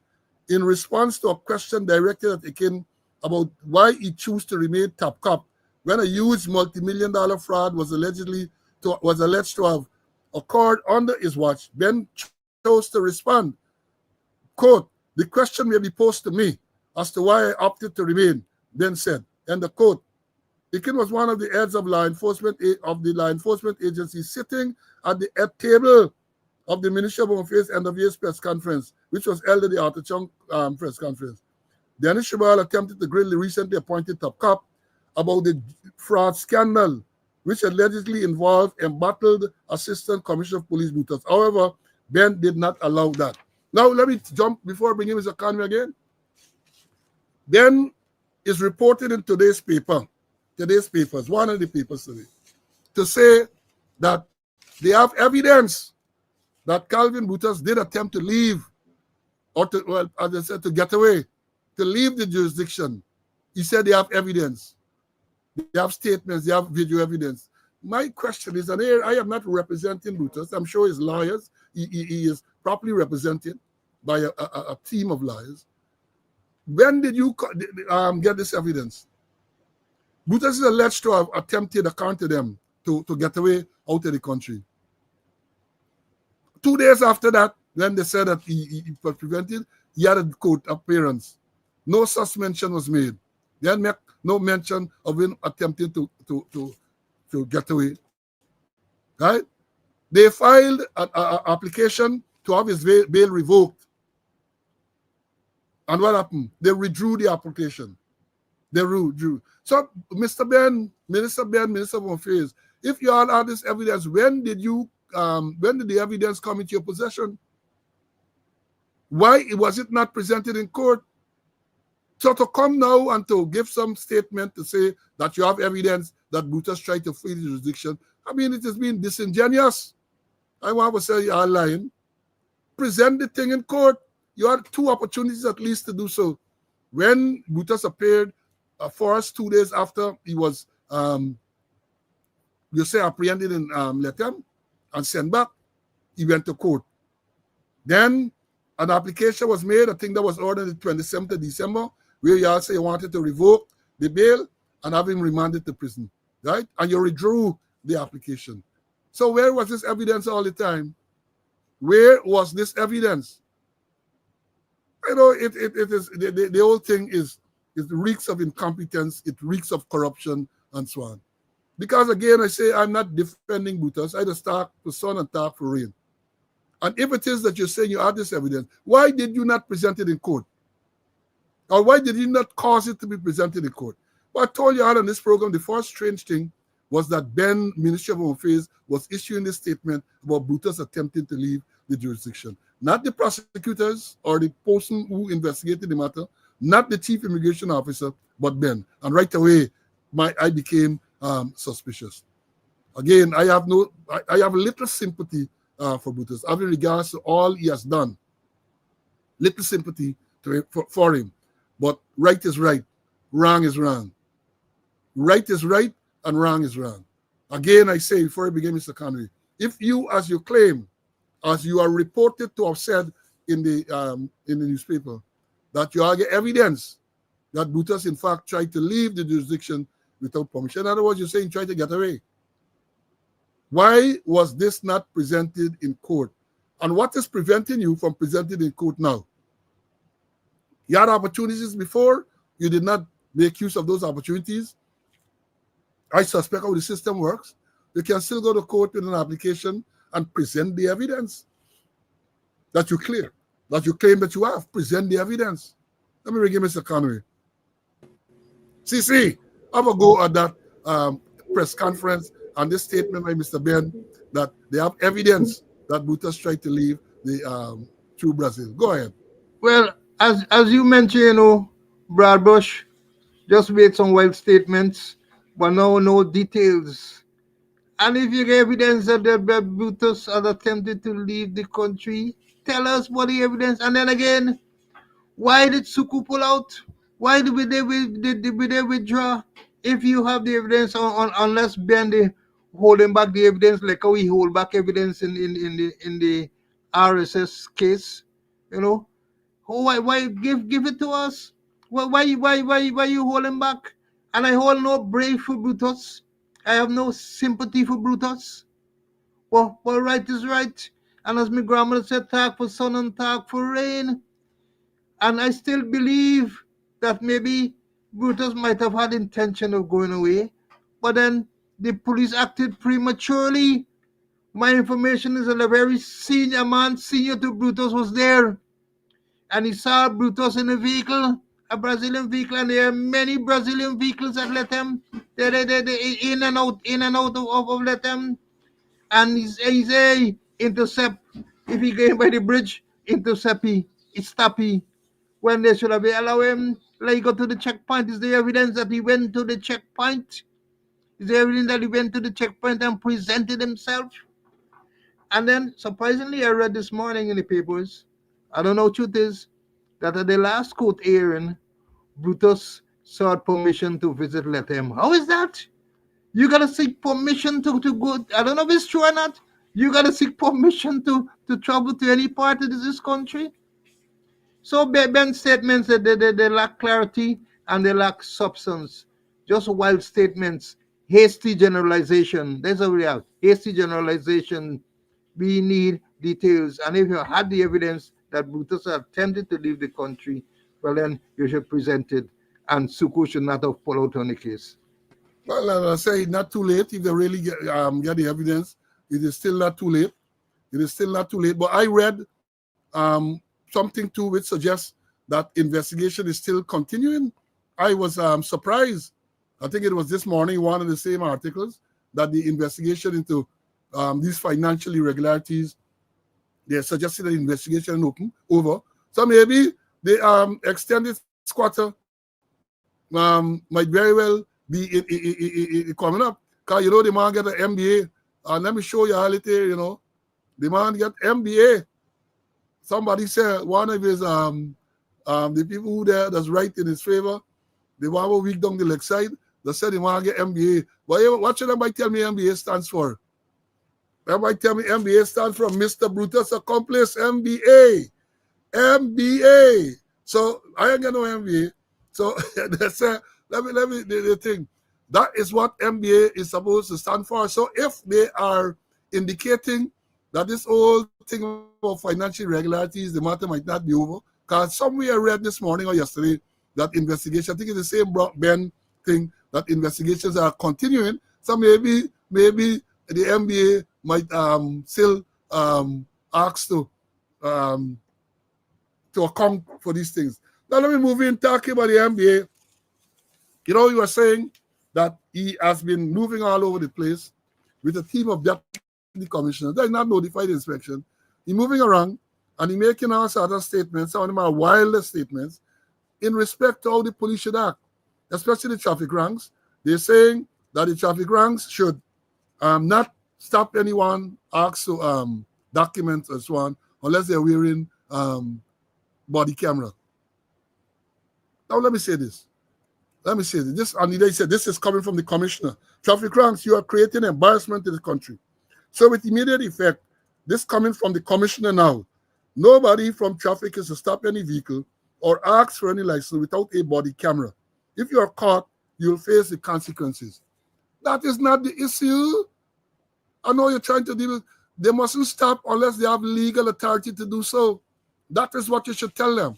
And they should be taught what are the legal requirements as contained in Section 18 of the Police Act, Chapter 16:01. How you should stop, when you should stop, and the law is clear. You have to have reasonable suspicion to stop. Whether you get on body camera or not, you have to have reasonable suspicion. And I recall sometime last year, there was a presentation. I'm going to read part thing to you. When there was a presentation, I think it was at the police officers' mess, and on July the 20th, 2024, it was in the news. And what it said, know the law. Police cannot stop, search vehicles without reasonable suspicion. This is attorney at law and UG lecturer Chevy Devonish. He was at, I don't know if he still is, at the Attorney General's chambers. And he made the point, and I'm going to read it to you here. Traffic ranks of the Guyana Police Force are being urged to familiarize themselves with the laws of Guyana, preferably Section 18 of the Police Act. Attorney Chevy Devonish, who is also a lecturer at the University of Guyana, underscored the importance of police understanding that they must have reasonable suspicion before stopping vehicles. Devonish was at the time speaking during the panel discussion held in celebration of the Guyana Police Force's 185th anniversary, held at the Police Officers' Mess Annex, Ivlery, Georgetown. The theme was strategy for identifying and combating traffic incidents and accidents, inclusive of punitive laws as a deterrent. The discussion included National Information and Communication Technologies ICT advisor Daryl Akiong, Vice Chancellor of the University of Guyana Dr. Paloma Mohamed, Senior Superintendent of Police Mahendra Singh, and Chairman of the National Road Safety Council, Al Lambert.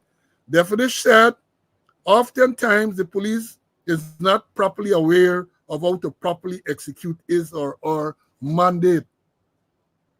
Quote, unfortunately, we have had an experience and circumstances where we lost cases, particularly because persons ranks who were in the position to enforce the law did not know the law and therefore exercising powers they did not have. End of quote. The attorney said. Now, he goes on to say, Devonish recounted the experience with police ranks that stopped him during an operation without indicating the reason. Quote, I want to say first and foremost, there is no traffic rank who should be on this road engaging in stop, search, seizure of any vehicle if they have not at least seen Section 18 of the Police Act, the attorney said. Devonish explained that Section 18 of the Police Act states that any member of the force may stop, search, and detain any aircraft, vessel, or vehicle, which there shall be reason to suspect anything stolen, unlawfully obtained, or that any person suspected of having committed an indictable offense may be found. Further, a member of the force may also stop, search, and detain any person who may be reasonably suspected of having committed in any manner in any manner, anything stolen or unlawfully obtained. Devonish said on one occasion he was stopped by the police. He asked the officer about the operation, to which the rank reportedly said, I is a police, don't question the police, end of quote. The attorney said that while the law allows for the stopping and searching of vehicles, aircraft, and vessels, it is mandatory for ranks to state the reason or reasons of suspicion. He goes on, Devonish hypothetically said, quote, if I'm driving down the road with a black vehicle and you have what is referred to as an operation going on, you know random stops and search, and you know a police officer stopped me and asked me to search my vehicle because it's just an event they are having. I think a campaign. They just want to search the vehicle. What is the basis of the search? Is there a basis? Is there a suspicion in there? Is there anywhere? No. He reminded that if a rank failed to provide reason for the search or the basis of the suspicion, should a case be taken to court, the case is likely to be dismissed. What happens, quote again, what happens? The person is arrested and they are charged and they go to the magistrate court and the matter is dismissed.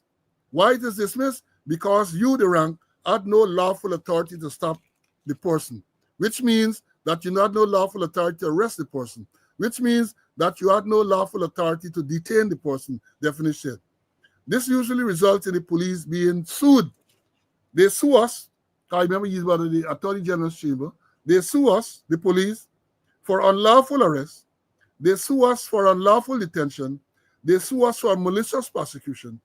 They sue us for a violation of their fundamental rights. And they get a nice 200,000, 300,000, 400,000. That's what Devonish says. The attorney said that over time, the police have grown accustomed to telling persons to drive to the police station. And hear what he says about that. Quote, you can arrest with words alone.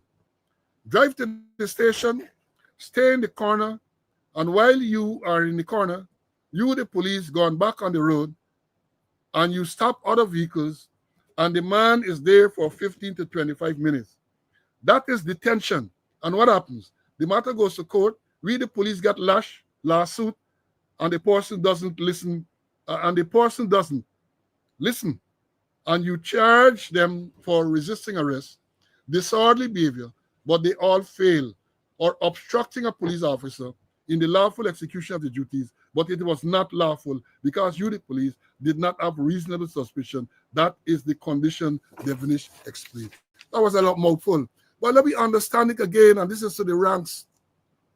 You two members of this on this live, and students as we refer to you. The police have to have reasonable suspicion to stop. So this thing with the commissioner telling people, but you must get body camera, and for us, they have to have reasonable suspicion to stop, whether you get body camera or not. That is what the law is. That is what I don't expect the commissioner to know the law and to advise the ranks to follow the law. I don't expect that, because he himself has not been following the law and following the Constitution. Remember, he dismissed people who were charged and went to court, dismissed them the day that they went to court in the Quindan Bacchus murder, dismissed. So there's no presumption of innocence. They were dismissed. So I thought we mentioned this thing over and over, and I thought it is important because even the Attorney General is said on the 13th Culture News, he's telling them that to end the willy-nilly stops. He called them willy-nilly, but it's unlawful stops. Unlawful stops. And it is time they at AG Chambers and them get involved and put their hand in it. It is nice for Mr. Devonish to have said that the government got to pay and all of that. But the people who are the real offenders, the ranks, first of all, they have to be taught what is the correct thing. And having been taught what is the correct thing, then if they continue to do the wrong thing, you got to deal with them. Let me bring in Mr. Conway. CC, your views. Yeah, I Devonish is correct. And the thing is about reasonable suspicion. And the suspicion must precede the search, must come before. And they're like going to ask you, what caused you to reasonably suspect that they had stolen things in the vehicle, or the vehicle was conveying persons you were wanted as, etc., and other things? What caused you to reasonably suspect the lie? Or sometimes the lie might not ask no question, but later on at an okay submission say the police have not proven a reasonable suspicion, and the case gone down the drain. I did a bit of American law when I was at the FBI. I did legal issues for commando. And the Americans, they don't talk about reasonable suspicion. They talk about probable cause, which is a thing stronger than reasonable suspicion. So the squatter perhaps should ensure not tell nobody camera. Tell them, hey, that before you stop there, you must get reasonable suspicion, full stop. That's what he must tell, not that body camera. Body camera is nonsense. And then cheap body camera, that the thing. The other day I Google it and I look at the thing there, and I think it costs about $39 US for one of the cameras. I either get 500 and then Ben said I can get how much, 300 more or 200 more. It's not a body camera, yes, could save the police, could save the witness, could save the victim, as the case may be. But the thing is, reasonable suspicion. That's the drill in the head. Reasonable suspicion before you do the stop and search. And that's what they got to deal with. And I agree with Devonish. And but there's it. Devonish addressed them. I don't know if the squatter was there when he made the presentation, but then coming out of that presentation, that should be embedded in the minds of all the ranks, not only traffic ranks, not only patrol ranks, all members of the force, and should be able to comply with. And then the Attorney General talking about willy-nilly. It's not willy-nilly. It's that you must have reasonable suspicion. That is the key word. Words, reasonable suspicion before you do any stop and search. Yeah, well, that is what the law says. That is what the law says. Section 18 gives you the power to stop, search, and detain, but it says must have reasonable suspicion.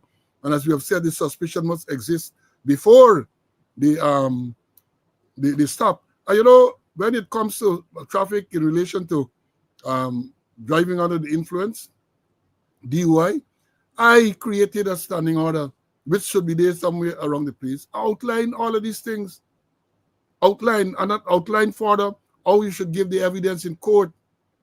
And it started out with the reason for the stop, right? All of those things were to be taught.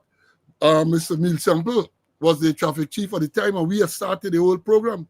But now things go, no continuation, no sustainability. And let me say this, because I talk about these body cameras and all of that.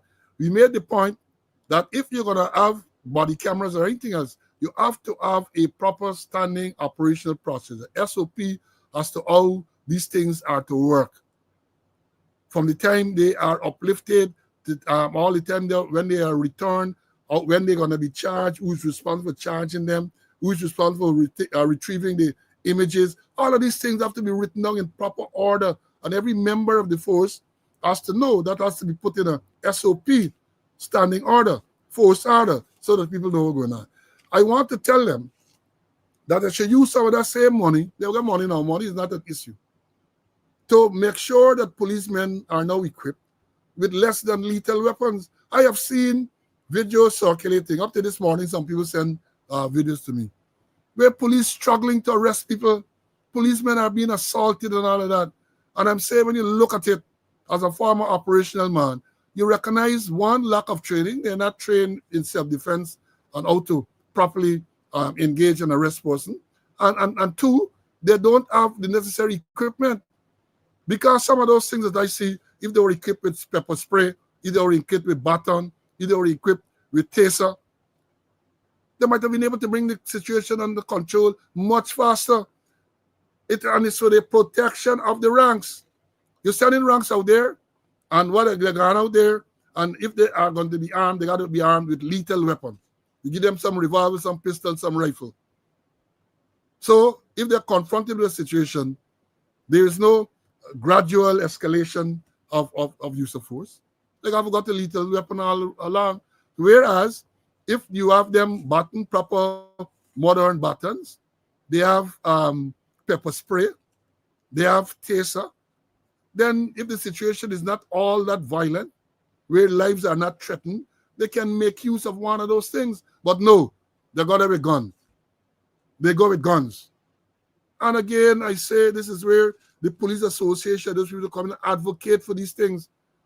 There should not be a problem with money, even though police still begging for stationery, police still begging for all kind of things, even that. But I would hope that the squad and them should write something to the government and make demands, not requests, make demands for these things. They're a modern place. You got people, guns all over the place. People almost every day on social media, somebody fighting with the police, licking down the police. I saw one this morning where they're claiming the police take how many hours, 5 police take how many hours to arrest one man. If they were properly trained and equipped, that thing should have been resolved within a few minutes the most. But that is what you have. And again, we say many times, you can't blame the ranks. You can't blame. It has to do with their training. It has to do with how they are equipped. Those are the things that will deal with it. Let me begin, Mr. Conway, to talk about that. CC. You're correct, you know. It boils down to training. And they're not training self-defense. They're not training unarmed combat. They're not training anger management. They're not training conflict resolution. They're not training effectively dealing with people. And all those training things we left there. Remember when they had the 1-year comprehensive training plan that was done by the group from the United States of America? I was the main person there. And all those things there, effectively dealing with people. Instead of the police de-escalating situation, they're going to escalating it. I look this morning like you, 5 policemen. The person said it took 5 hours before they could really control a one man. It boils down to proper training, effective training. They're not doing the training. The 1-year plan that we had, where we had 29 programs that I conceptualized. designed, developed, and implemented with the emergence group of the United States of America. The government spent millions of dollars, and you use a word there that isn't in the police vocabulary, sustainability. Those programs should have been sustained. I hand over to Dr. Paul Williams. He wasn't doctor then. He continued it, and then he hand over to the squatter. The conform squatter, and the conform squatter just throw all those programs away. I hear that rodents eating all the programs because we had the hard copies there, and we had the electronic copies. That those were very, very good programs. That's why they getting problem in terms of conflict resolution, in terms of anger management, in terms of effectively dealing with people. Programs are there, programs were designed there, and for them to have sustainability. I repeat it myself, but no, then they're not looking at that. Instead, they're telling people nonsense that you gotta get body camera before you approach vehicle and that kind of thing before you deal with the situation. They need to rewind and go back to the basics. Go back to the basics. Go back to self-defense. Go back to unarmed combat. 5 policemen can't put on a handcuff on a man. Something is definitely wrong with the police. Something is very wrong with the police, So they need to rethink and go back to basics, Paul. Yeah. I want to say that they need patrol guide. We had those things were developed, patrol guide. I'm sure it's somewhere there in the library. Mr. Conway spoke about it. I got one someplace. Guys to be duty and all this type of thing. These things are there. They are there. They're now talking about academy and all of these things. They should make use of all the material that is there. There's no need for them to reinvent the wheel. I mean, times have changed and you might need to upgrade some stuff. But the basic things are there.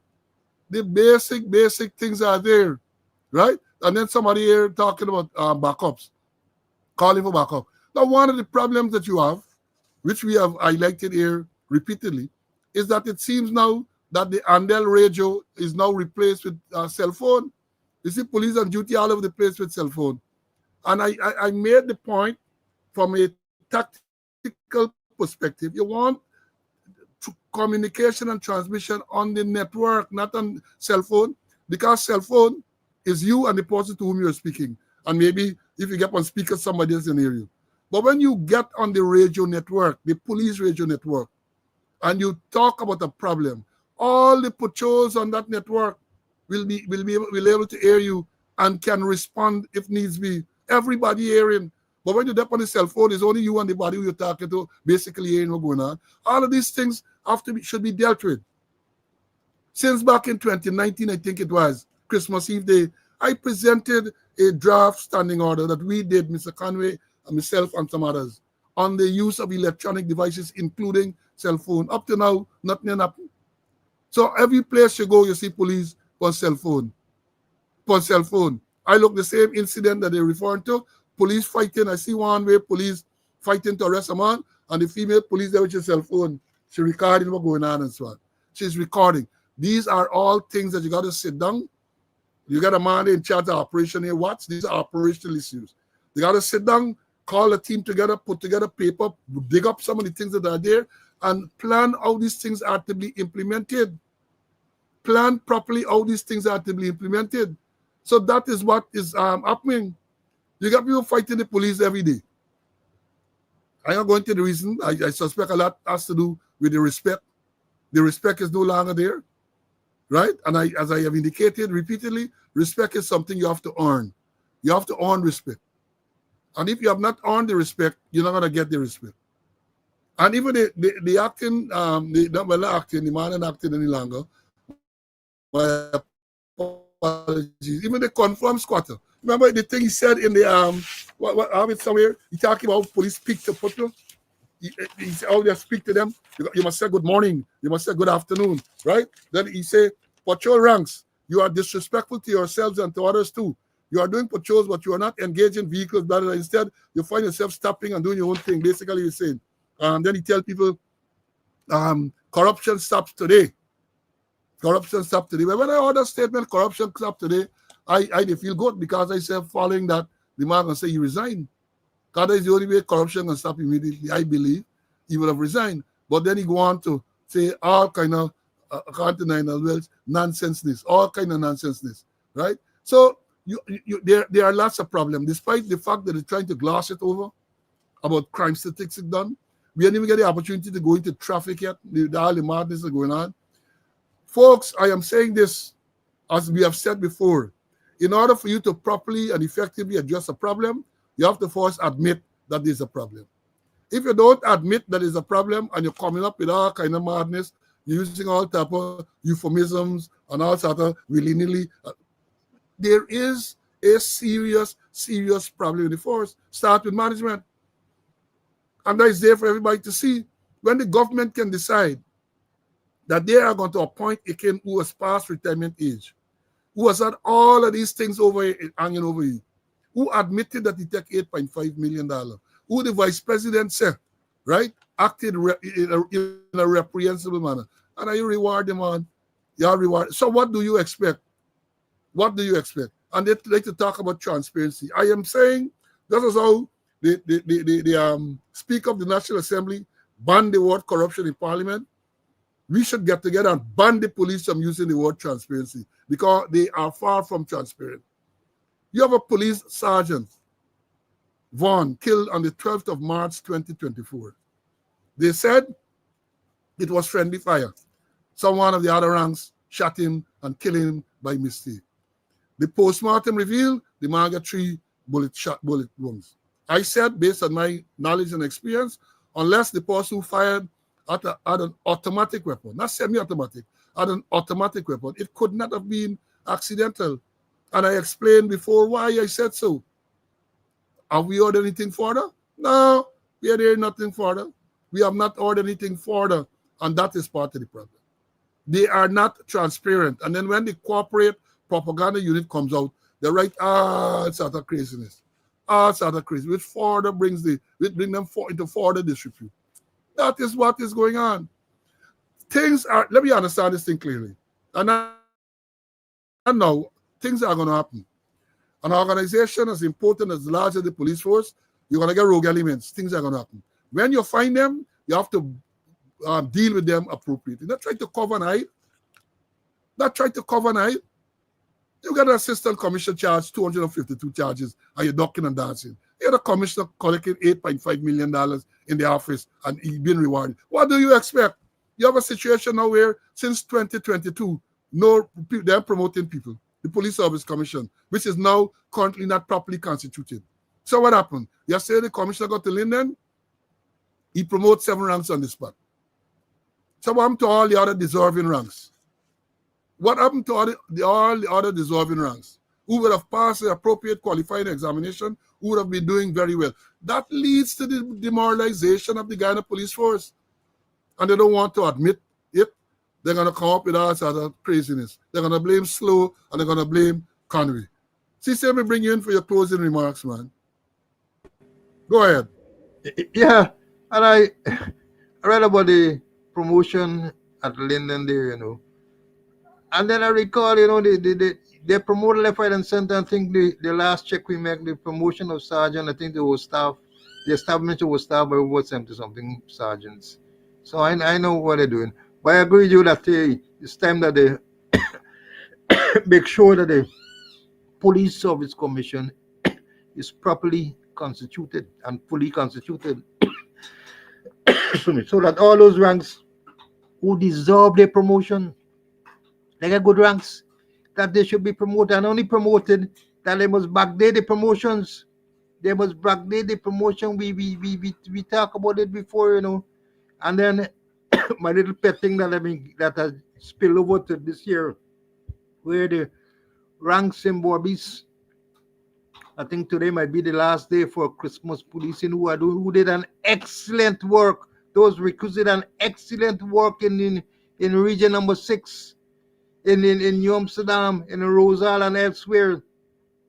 And they had to pay a police corporal for the boots that they're wearing, $5,000 $7,000 Guyana for the boots that they're wearing when the police supposed to provide the boots for the wearing, but because they come from Region 9, because they are Amerindians, they're exploiting them and they have to buy their own boots. They have to pay $7,000 to police corporal for the boots that they're wearing, them shine boots that they're wearing, and nothing is being done. No effort is being made for them to reimburse their $7,000 and for the corporal to be dealt with by every fronting for a senior man.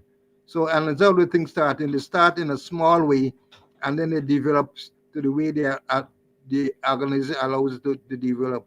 Maybe we can get another, we may get a CB 147 or a CB 7000 coming up along the line.